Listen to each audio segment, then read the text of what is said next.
Hey, welcome back to Six Pack Garage. Putting this Hayabusa back together. Getting ready to close the upper and lower case.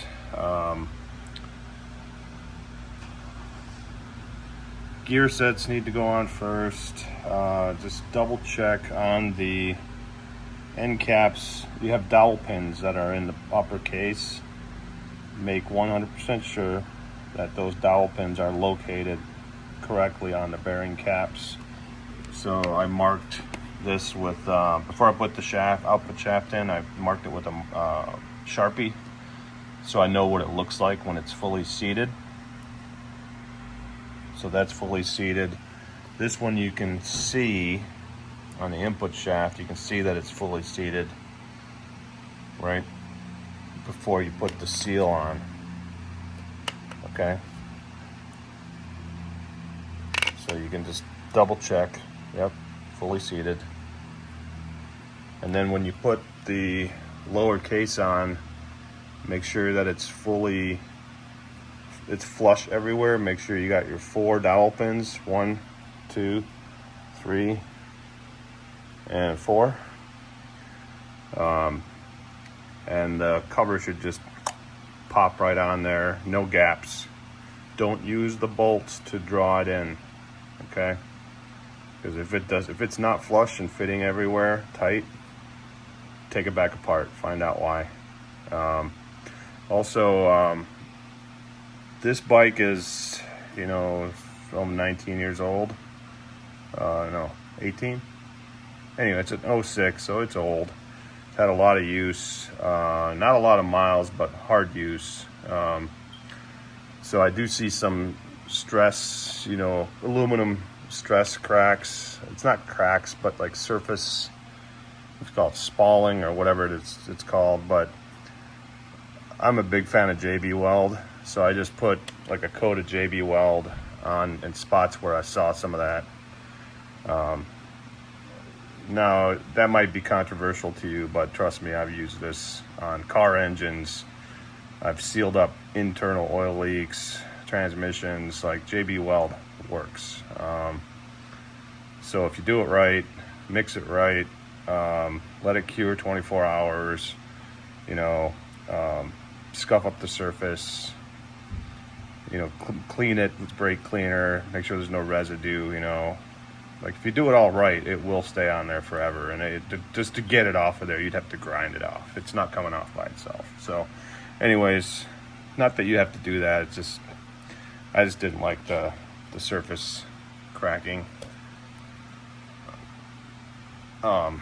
Anyways, I'm about ready to start putting it back together. Working on it on the floor because this thing is damn heavy and I don't have a stand. So I did put, another thing, make sure this turns perfectly, okay? Because if it doesn't, you've got a problem. You gotta align something. So, which will probably be these bearing caps. That's really the only thing. This has like a half ring and this has a full ring. So those locate on that, but I did use some assembly lube. I put some inside all the bearings and then on the gears just to make sure that,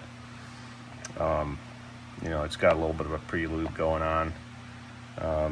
These are the parts that were bad, right? So the dog and the gear got undercut. Also make sure you got all the washers back in the right place, since you had it apart. I will put just a drop of lube on the mains. And then I will show you a clip of where the silicone goes. On the top part of the case, it only goes up here in this spot, and then the bottom part I'll show you before I put it back together. All right, here is how you silicone the upper and lower case. So the lower case, do a bead there. Whoops, I just touched it, damn it. Here, across the top, and then here, And then nothing on the upper case except up here for some reason. So that's what the manual says. All right.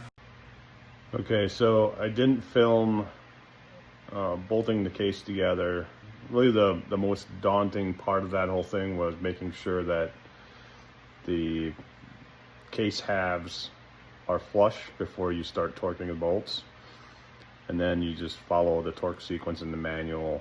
And I'll put a picture of that here so you can pause and zoom if you don't have the manual.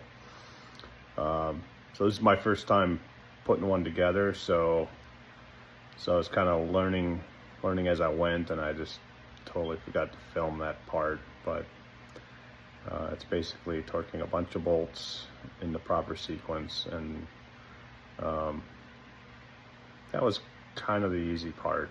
You just torque one side and then flip the engine over and torque the other side, and it wasn't too bad.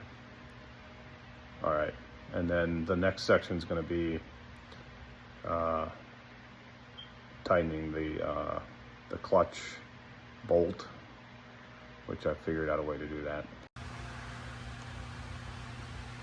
All right, so this is why I love the internet.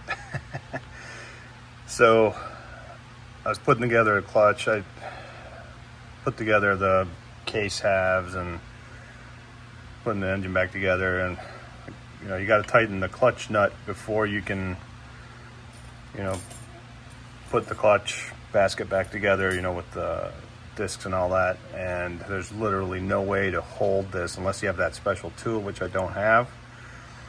So Google searched it, found some old forum where some genius hillbilly came up with this idea. It's basically a $2 strap that everybody's got. I had one laying around. You just wrap it around, and I hooked it up, just put a bolt here, and it works perfect.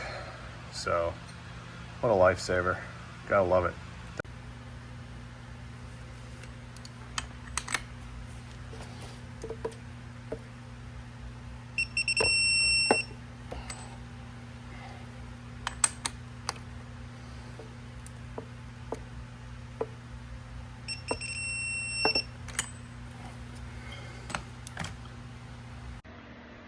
All right, so this next section is me struggling to get the engine back on the bike.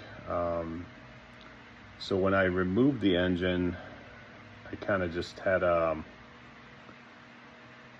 couple of jacks, ratchet straps. It was ugly, okay?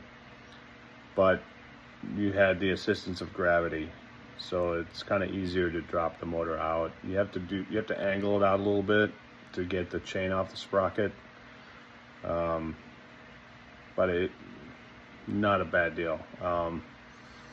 So putting the engine back in, I remembered that I had bought a cherry picker a while back to do a couple engines on some of my vehicles.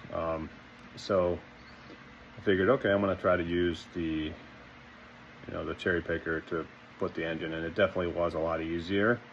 I'm not calling myself a pro, but a pro tip is an old seat belt is a great strap for picking up a motor. They're super strong, and you can tie it to whatever length you want. So if you have one laying around, or go to a junkyard, cut off like a 6-foot section of or 5-foot section of a old seat belt, great strap. Or you can just use chain or ratchet strap, whatever you need to do. But anyways, so the next section I'll do a time lapse, so that, because it's not super exciting, but so you can kind of see how I got the engine back in there.